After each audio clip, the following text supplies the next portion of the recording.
Pat Novak. For hire.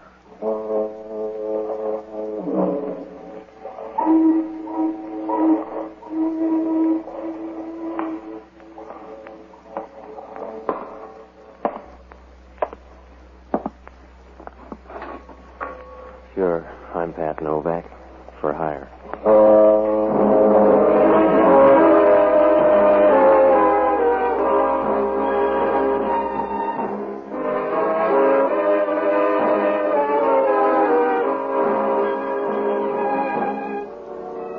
That's what the sign out in front of my office says. Pat Novak for hire. Down on the waterfront in San Francisco, you don't get prizes for being subtle. If you want to make a living down here, you got to get your hand in the till any way you can. You rob Peter to pay Paul, and then you put it on the cup. So I rent boats and tell a few white lies if the price is right. It's a happy life, if you don't mind looking up at a headstone, because sooner or later you draw trouble a size too big. I found that out Tuesday night. It was raining, and the street was as deserted as a warm bottle of beer. It must have been about 11 o'clock when I came out of the office and started down the waterfront. As I got near the corner, I stopped. An old man stepped out of the darkness and started across the street. It was a short trip because a car started up down the street, and the old man couldn't have made it with a pocket full of aces.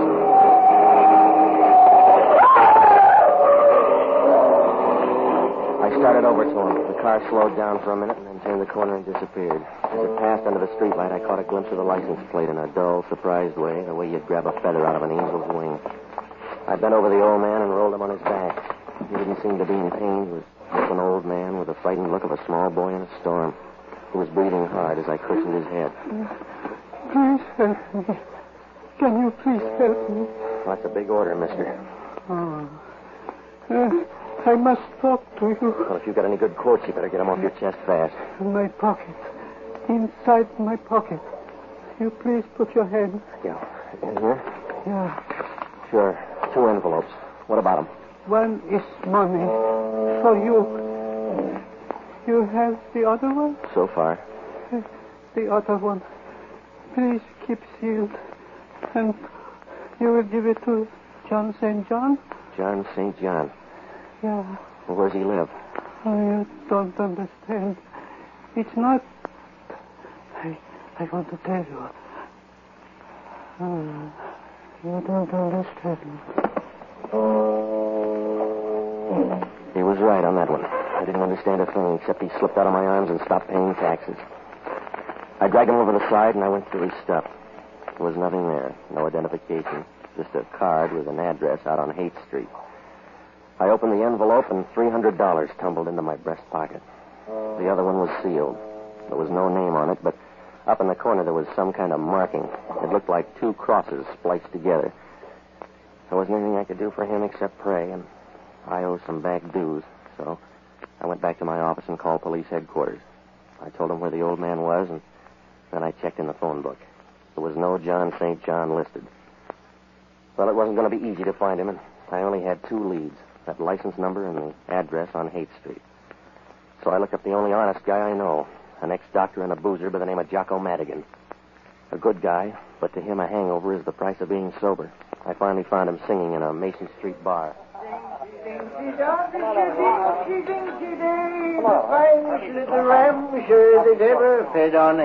Jocko, I want to talk to you. Ah, Patsy, you're just in time for the counterpoint. I'm singing a song, a little sentimental thing from my childhood. Yeah, well, it'll keep. I got a problem. You'll always have a problem, Patsy, because you can't keep out of trouble. You know that, don't you? You have no self-control. All right, Jocko. You have no more self-control than a bucket of mercury dumped on a marble staircase. All right, now, shall we check the bright talk? I just saw a guy get killed. Oh, you're like some violent disorder in nature, some large but unprofitable storm. You keep whirling in circles, Patsy. If you ever go more than 10 feet in one direction, it's because some woman is 9 feet away. Then it begins all over again. Are you all through? Yes, get to the point. That's another of your troubles. You never get to the point. I just saw a guy killed 10 minutes ago. How would that interest me? Are you selling an eyewitness account? Some old guy got killed down on the Embarcadero. He checked out 15 feet away from me. Who killed him? I don't know. Why do you care? Professional jealousy? Some car came out of nowhere and clipped him. You sure it wasn't an accident? Yeah, just like the Berlin blockade. Will you stop needling me, Jocko? I told you a guy got killed. He was murdered right in front of me. I got to find a guy called John St. John. How, St. John? John St. John. I don't feel like vaudeville tonight, Jocko. The old man gave me $300 to deliver a letter, and I made him a promise. Well, you can break it now with only the slightest risk. I got the license number of the car. Now, I want you to hop down and look it up. And then check at headquarters to see if the guy's got a record, will you? I don't like policemen. They depress me. Check it. I got to go out to Haight Street.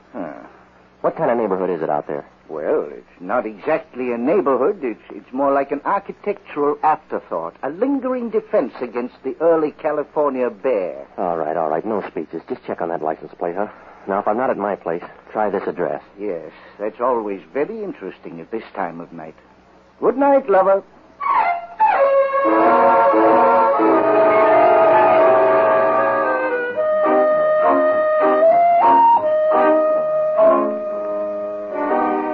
Jocko was right about the neighborhood. When I left him, I doubled by my place and left the envelope. I put it inside another envelope and stashed it behind some books, and then I headed out to look up John St. John. Oh, it must have been about midnight when I got there, and it was the kind of a neighborhood where a for rent sign reads like a ransom note. I found the place, though. It was an old rooming house, a third-floor apartment. I knocked at the door, and when she opened it, I knew it was time to wire home for money. A tall, blonde blister with lots of Fahrenheit. She stood there leaning against the door, smiling, looking at you as if you had gold-plated muscles. It gave you a weak feeling where your dinner ought to be. And her voice came right out of the oven. Well, you're that kind of lady. Yeah, I'm looking for a guy named John St. John. Oh? Won't you come into my cobweb? Sure. For a spider, you're nice and chubby. Wow. I'm a Spider-Man. My name's Lee Norton. You want to write it down? I'm Pat Novak. I'm looking for a guy named John St. John. You seem to be running a temperature on the subject. Sit down. Yeah, the couch will do. I'll bet you carry rainy nights in your pocket. All right, now let's get out of the woods, Angel. I'm looking for a guy. I know you're wearing out the past. I don't know a John St. John. A dead man was carrying around your address. He was? That seems rather futile. Yeah, an old guy about 60. He got killed crossing the street. You should have had a Boy Scout then. I don't know anything about him, Mr. Novak. Despite occasional temptations, I don't collect 60-year-old men. Well, he was looking around your address. Why? I don't know. Maybe he admired me from afar, like a sunset or something. No, he stopped admiring sunsets about 20 years ago. I see. What are you, the avenging angel? He gave me a sealed envelope. And you were supposed to give it to a man named John St. John. That's right. He gave me $300 to ease the pain. I figured that. You don't look like the charitable type. He was a nice old guy, so I'm going to find his boy. Maybe I could help you. Well, you got a clear, fast track. Let's see you go. Well, I told you I don't know John St. John, but I'll do this much. Yeah, I know. You're going to be big-hearted and offer to take that letter just in case you ever meet someone named John St. John. What? You brought along your crystal ball. Your hand's shaking, baby. Maybe it's the wind. You better hold it. You need a handrail, friend. Yeah? What are your plans? I'm open-minded about it. You're a nice Spider-Man. Yeah. The wind's getting a little worse, isn't it? Yeah. Wish you'd act a little more surprised, though. I'm not. When I walked in, I could see you had both arms broken. Did you pay the rent this month? Keep the kettle on. I'll only be a moment. Hello, Lee. If we're early, just give us a magazine. No, come on in. Well, just enough for some bridge. You're right. You were only gone for a moment. Who are your friends? Well, now, don't sulk. Did they lock the manhole before they left home? His name's Novak. Yeah? That's a pretty name. It don't rhyme with anything, but it's pretty, huh, Joe? Yeah, it's all right. Let's have the letter, Novak. You got hold of a bad rumor, fella. The one I got's good. Let's have it. I don't want to strain your mind, Junior, but try to understand. I don't have a letter. Ask him again. Go on home, mister. You're not going to get anything out of me except a small tip. Now, if you're a good boy, I'll give you a nickel for your friend, too. All right, Joe. Hold him up. Yeah, just a minute. He's got a head of hair. Hold him up. All right, Mike, that's enough. That's enough. All right, baby. Don't look so sorry you can't have everything. It's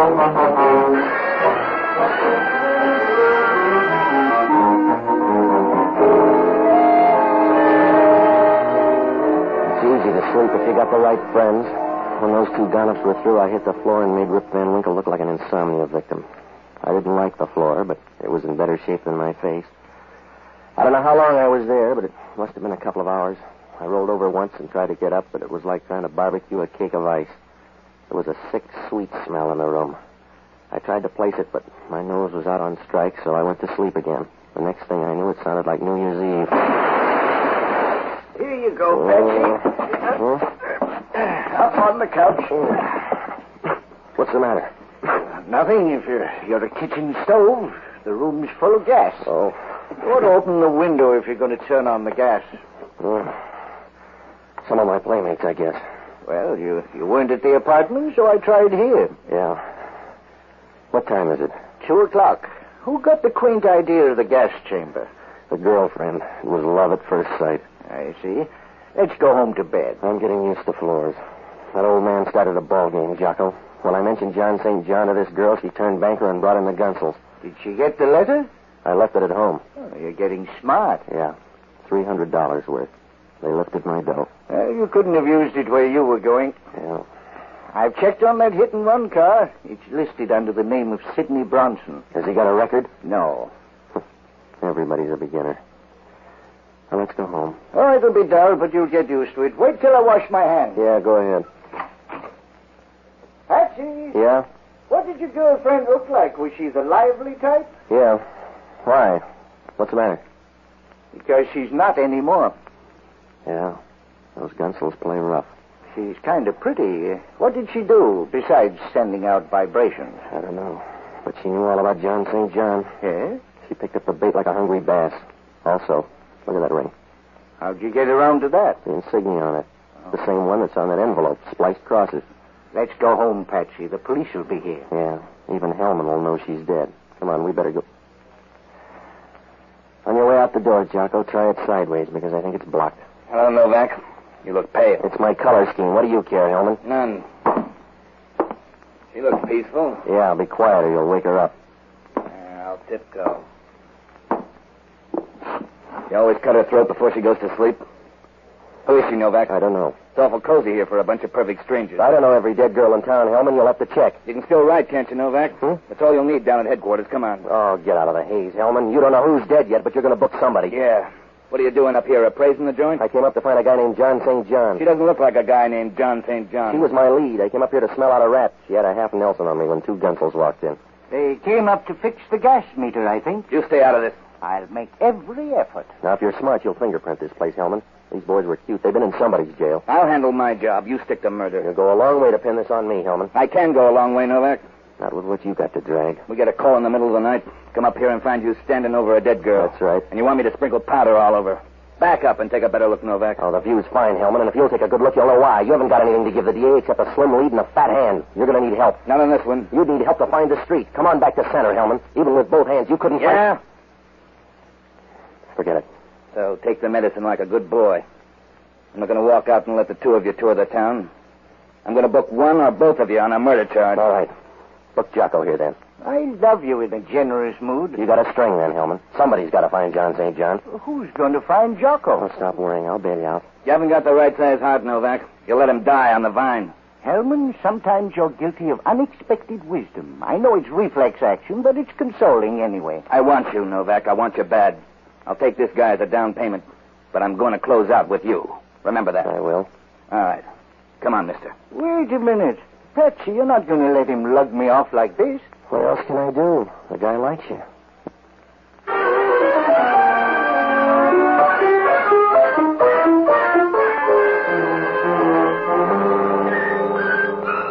It was a bum curve to throw Jocko, but somebody had to dig us out of a hole. Jocko wasn't the boy. You can't shovel dirt with a bar rag. Well, I had no idea where to start. There were two murders, and they were both tied up with this John St. John. He didn't look like a good guy to know. Then there was that insignia, too. The one on the letter and the one on the girl's ring. Sure, it could be a coincidence, but that's what they said about Bluebeard. The only thing I could do was open that letter, so I went back to the apartment. I didn't have to turn on the light. They were running in pairs tonight. She was sitting there on the couch, proud of a pair of long silk legs and smiling like a guy who knows he's got $1 million in the bank. She was blonde, too.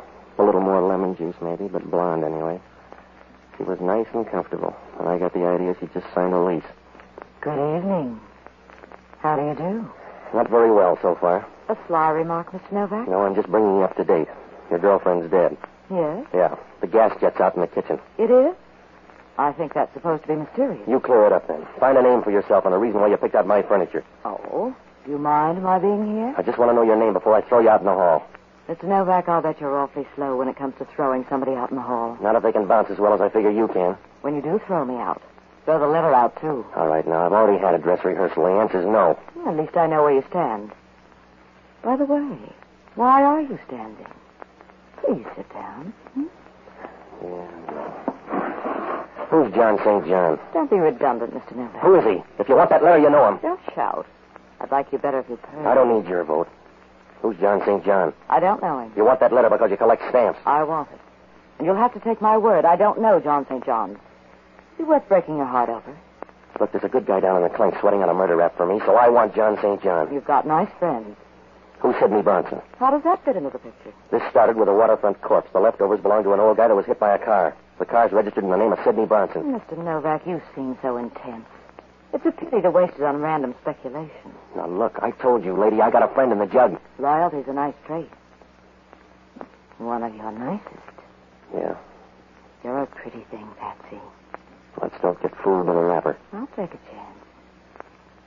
Anybody ever brief you on trouble? Mm-hmm. You're hard to see that far away. Come on over into focus, Patsy.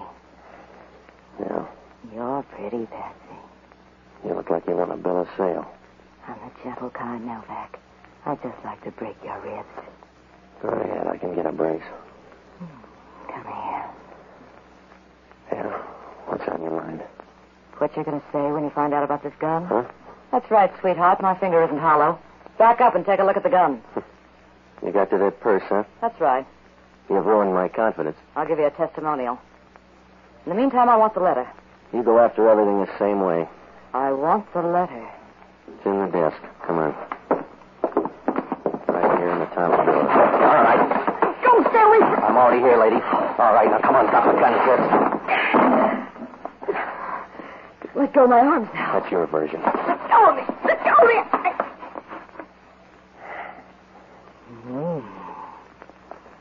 What was that for? A little something in the house. Now beat it.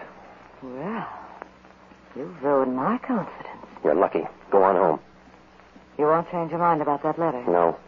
Suit yourself. I'll be going. Oh, Patsy? Yeah? I can't help you on John St. John, but I wouldn't worry about that fellow, Sidney Bronson. Why? Because I'm Sidney Bronson. See you soon, Patsy.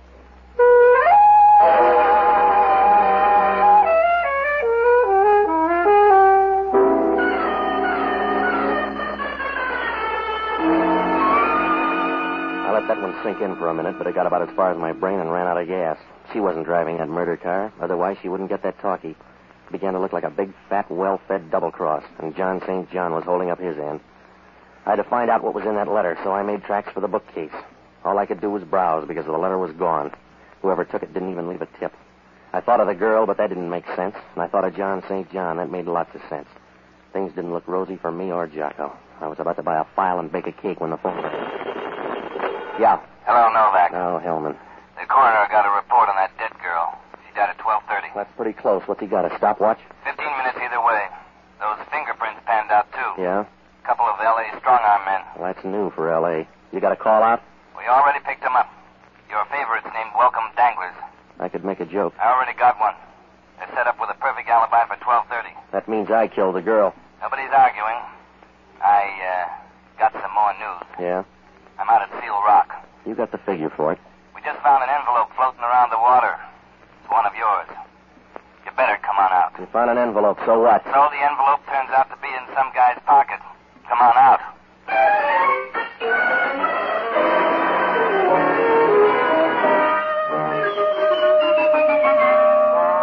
Well, that only meant one thing. Whoever took that envelope out of my place got popular. It was getting late, so I grabbed a cab and rode out to the beach. When I got there, Hellman was standing down near the water. He had Jocko with him. The surf was rolling in, and Jocko wasn't much better. Hello, Patsy. Hiya, Jocko. How's jail? Dry. Thanks for coming, Novak. You're sweet. Where's the envelope? Here. Yeah, it's the same one. That makes you look good. There was a letter in here. Did you take that with the guy's money, Hellman? You got all there is. This guy on the beach is the third one. It's my opinion the case will solve itself. We're running out of people. Who is the guy? His name's Walter Avery. Here's this stuff.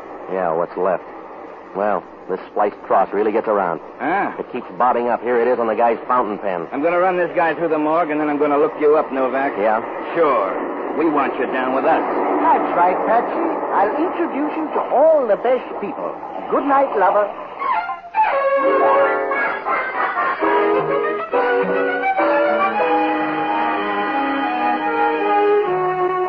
Well, it was close to 5, so I tagged by my place for some sleep. I tossed around like a fish on the living room rug. Hellman called about 9 to throw more dust in my eyes. He said one of the airlines had a passenger to Portland named Walter Avery. Just to make it tough, the guy made the 12 o'clock plane and got off at Portland. Well, I had left field all to myself. I got dressed and looked up Sidney Bronson's number. There was no answer, so I went over. The place was locked, and I looked up the janitor. He wasn't going to let me in, but it turned out his wife had a birthday coming up. Sidney's apartment was real high-powered. I don't know where she got the dough, but I knew I wasn't going to find a tin cup and pencil. What I found was lots better. A card with that same insignia, the spliced cross. The card said Bellcrest Sanitarium, and down in the corner there was a guy's name, Dr. Emil Schoenig, psychiatrist. Vienna without the waltz. The Bellcrest Sanitarium was down near San Carlos, so I borrowed a new Nash from a guy I know and headed down that way. Everything was fine until I got in the front door. They didn't even let me register.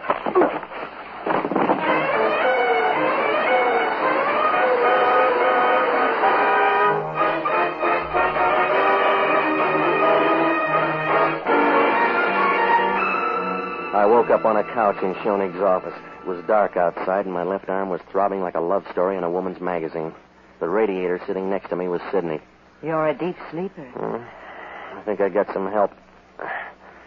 What happened to my arm? Hypodermic. You only need one arm anyway. In your case, I need a spare. Who did it? Dr. Schoenig.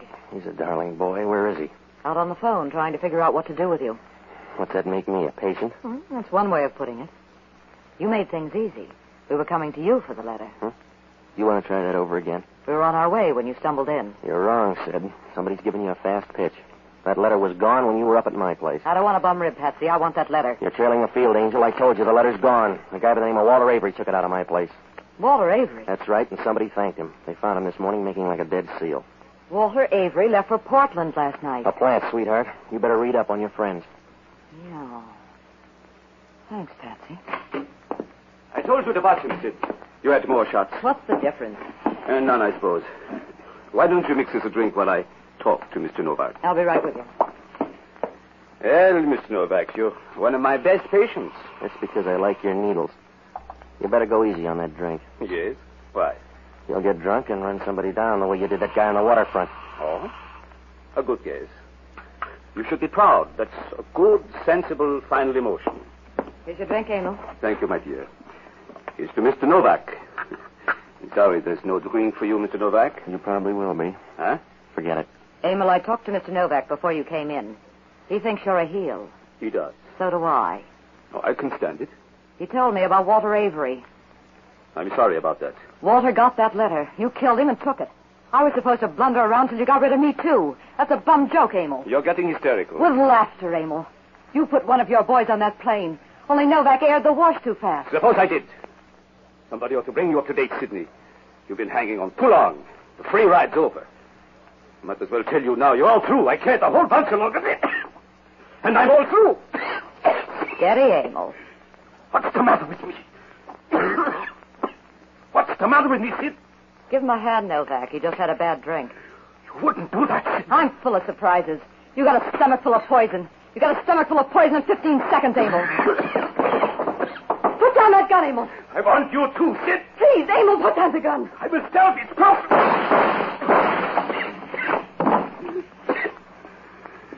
It's happened kind of fast for all of us.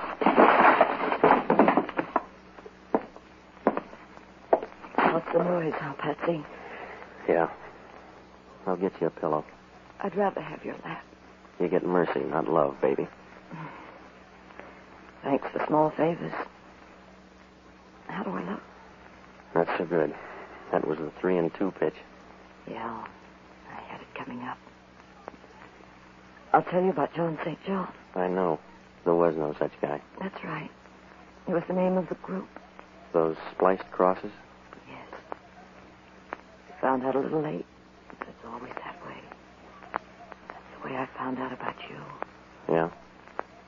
Had a funny hunch about you and me. I found out a little late. But I know now, Patsy.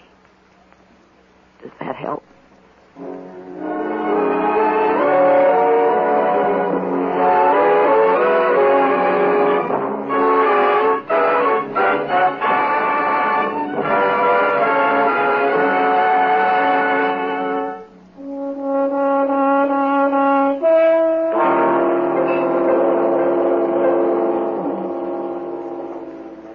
St. John was the name of an organization buying and selling government information.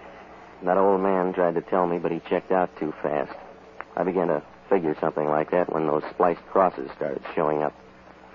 Schoenig killed the old man in Sidney's car. He couldn't stop because I was around. The two girls and Walter Avery were both in on the deal. Schoenig knew who I was when he saw me go into my office. He tailed me to my place and left Avery there to look for the letter. He killed that girl up in the rooming house, and then he found out she didn't have the letter. When Avery showed up, he took it away from him and threw him to the fish. Schoenig was trying to shake Sidney by sending her up to my place after he had the letter. The scheme went haywire when I showed up at the sanitarium. He was trying to work himself out of that one when the payoff came. John St. John? Yeah, right from the start, Jocko said he was either dead or in the state pen, because anybody with a name like John St. John would have killed his parents as soon as he got old enough to find out about it. Worked out all right. They found the letter out at Schoenig's place. There were some plans for guided missiles and a few other trifles. Well, Hellman asked only one question.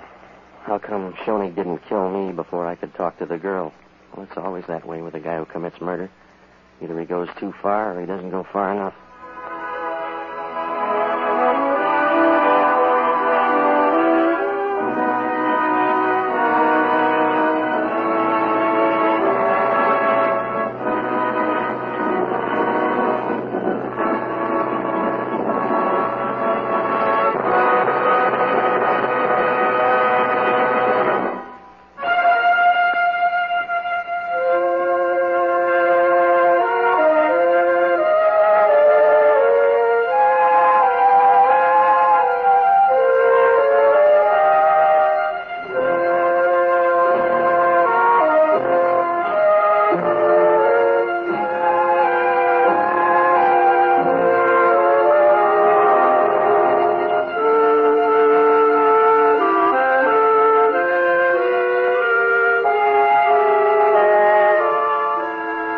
Armed Forces Radio Service has just brought you Pat Novak for Hire, starring Jack Webb.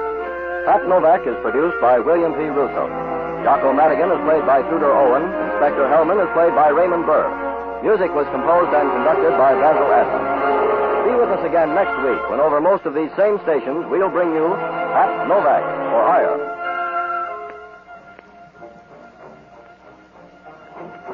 Pat Novak for Hire was previously released by ABC, the American Broadcasting Company, for listeners in the United States, and rebroadcast for our men and women overseas. This is the United States Armed Forces Radio Service, the voice of information and education.